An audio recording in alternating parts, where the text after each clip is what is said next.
Good morning, quilty people. We're here on my front porch again. I have a new quilt up behind me. Pretty quilt. It's not a pretty day outside though. It's really gloomy and cloudy and cold and I don't like it. But I'm here and I've got my shirt. The shirt says not sewing with a full bobbin. Probably not today, so I apologize in advance. But yeah, so my shirts, my shirts are on my Etsy shop, so you can get them there. It's linked in the description below. And I just wanted to talk to you today about my Dollar Tree finds.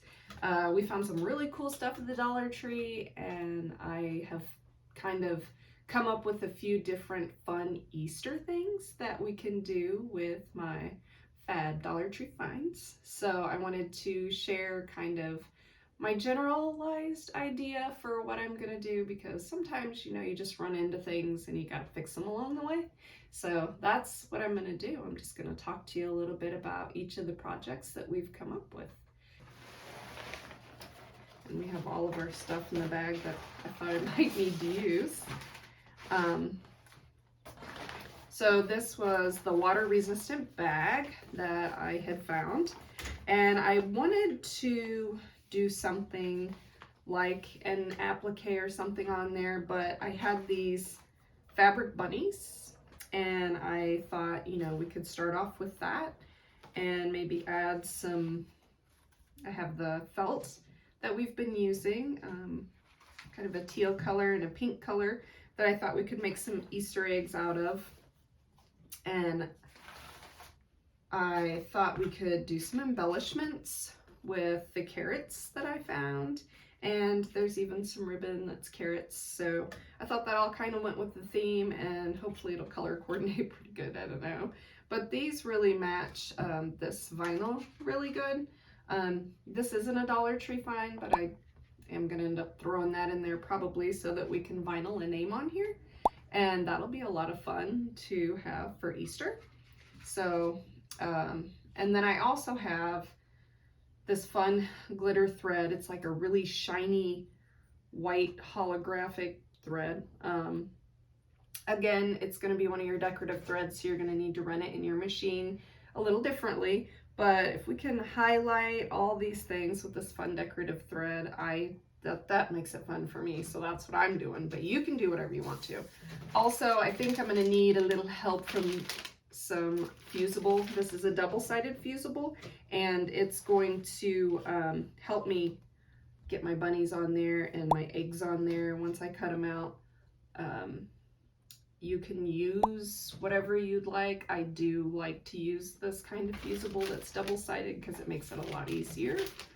And yeah, so that's my plan. Those are my ideas for some fun Easter projects for you with my Dollar Tree finds. So we're gonna get sewing. Okay, we're back and we're in my sewing studio, and I have prepped my machine with some glitter metallic thread. I add some thread guides up here because I know on my machine my decorative threads run a lot smoother when they have a lot of thread guides for a little extra tension up on the top. And I have loosened my machine tension. I have loosened that to accommodate for the threads. And in my bobbin, I'm actually just using Fantastico, and it seems to run the best with my metallic threads that I use without pulling anything up or under or around. The next thing I did to kind of prep for this bag tutorial is I made an egg shape, just kind of a rough egg shape because I wanted a couple of eggs cut out of the felt material. So I prepped my eggs, I cut my eggs, I have my bunny who's going to go in the middle of the eggs. I have my carrot rickrack, and I've prepped a little bow. I've decided that we're going to put a bow at the top, and I cut a name out of the vinyl to iron onto it. And yeah, that's kind of the prep work. I also have a little bit of the double-sided fusible, and that's where we're going to start. with the bunny. I'm going to put the bunny on here, just kind of rough cut around it. I do have a protective surface so that when I iron, the fusible doesn't go all over the place, because it definitely will. And I'm going to rough cut my egg shapes for fusible as well. And I'm gonna make sure that I get these fused, and then I will come back and fuse them to the bag. So here they are. This is my protective surface here. And I'm just gonna put them underneath, and I'm gonna fuse from the top. So I'm just gonna peel it off of the double-sided interfacing, and it should have the interfacing now on the bottom, and you can see that it's shiny and it's on there. And then I just kind of, you can cut around it with scissors. I just kind of tear it off around the outside so that this part doesn't get anywhere it's not supposed to be, because we're trying to fuse the egg, not all the extra glue. Now we're going to bring the bag over and place the bunny and the eggs however we want them on here. I'm not going to be too picky about it. Usually I keep a little piece of muslin handy for that too, and I keep an X on the outside that I'm going to press on to my muslin, so that I know that there's lots of fusible and nasty on the back side, and I don't want that on my iron.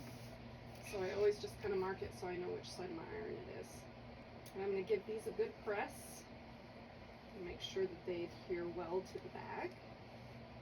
I'm not 100% sure on how long it'll take for it to fuse to this material, since I'm using felt.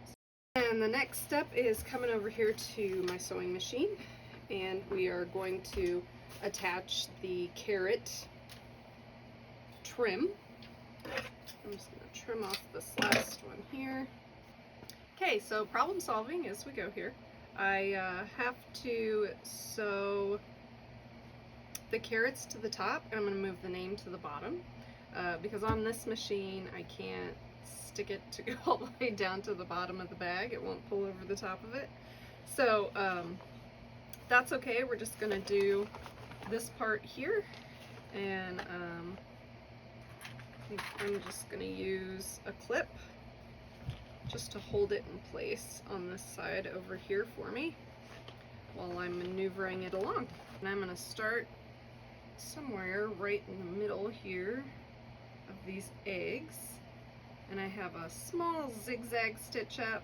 I've set my width at 5.5 and my length at 2.5, and I'm just going to run my decorative thread right along the carrots here.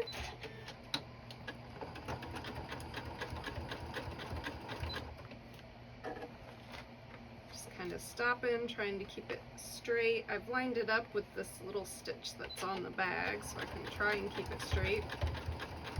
Not something I've ever been very good at, but I also just wing a lot of things. So when you wing things, sometimes you have to work through your problems, like I'm doing with this bag. Hopefully we get it kind of straight by the time we get to the end over here.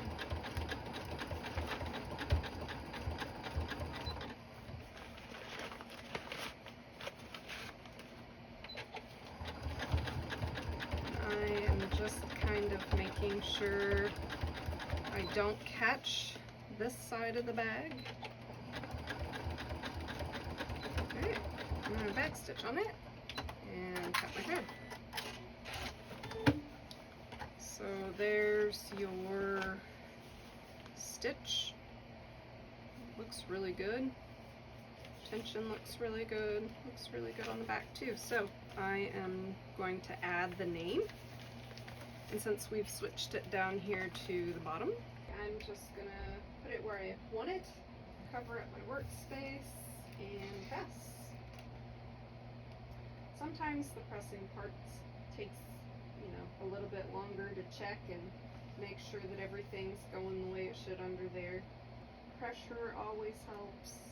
I try to keep my steam off when I'm trying to get things to adhere or fuse, because steam often adds to my problems since it's adding water. sometimes when I'm pressing vinyl, I try and do it in increments of about 10 seconds to make sure that I'm not harming anything.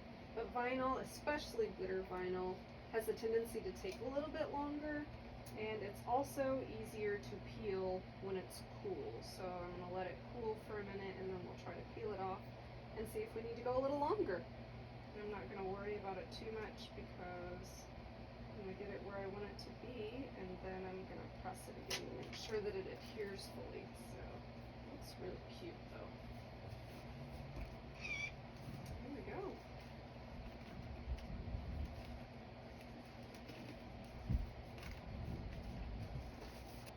Okay, and so my last step is going to be to add a bow. Okay, so I have switched my machine over to a straight stitch because I'm going to go back and forth across the center of my bow, and I am going to install it right here at the top of the bag on the handle, and I am just going to tie this around the back. Okay, pull it down to where I want it.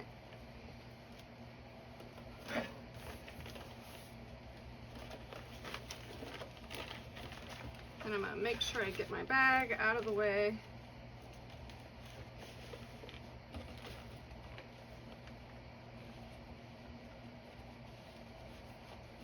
And we'll hope it's not too thick for this material.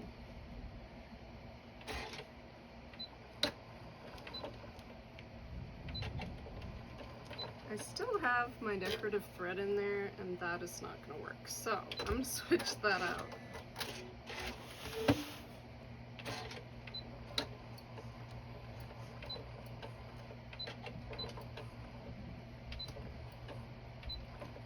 Go nice and slow just to make sure this goes through easy. I might find it a little bit right in the middle here. So I often will just use my hand wheel to make sure that it's going to clear the bulky part.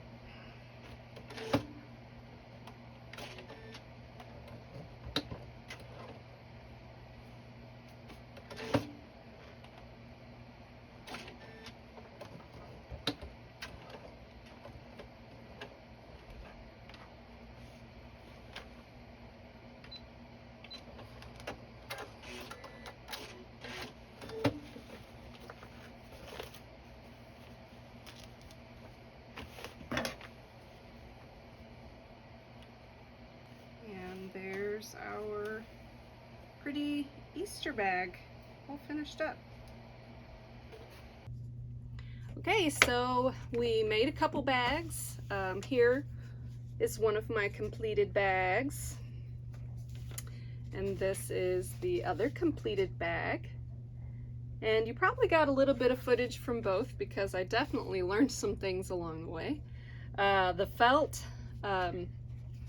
really just when you're pressing on the fusing, the interfacing on the back of it, make sure that you go in short spurts. It does take a little bit longer to get it to fuse, but short spurts is better than long ones. I just counted probably about 10-second intervals, checked it, and then tried again if I needed to. Otherwise it just won't fuse at all. My first bunny didn't fuse at all, and my second bunny did. Not really sure why. But the short spurts on the interfacing worked for the second bunny as well, so I don't know what I did the first time. Aside from that, oh, and the bow, on the second one, I didn't sew it on. I just put a lot of knots in the back because I didn't want to damage my machine, and you know, that's important for long-term integrity of your machine. So since I didn't think I needed to, I just didn't. It does kind of slide around a little bit, but not too much. So that's the first one and the second one, and those are my Easter bags from my Dollar Tree haul. And I hope you got some ideas that could help make your holiday more fun.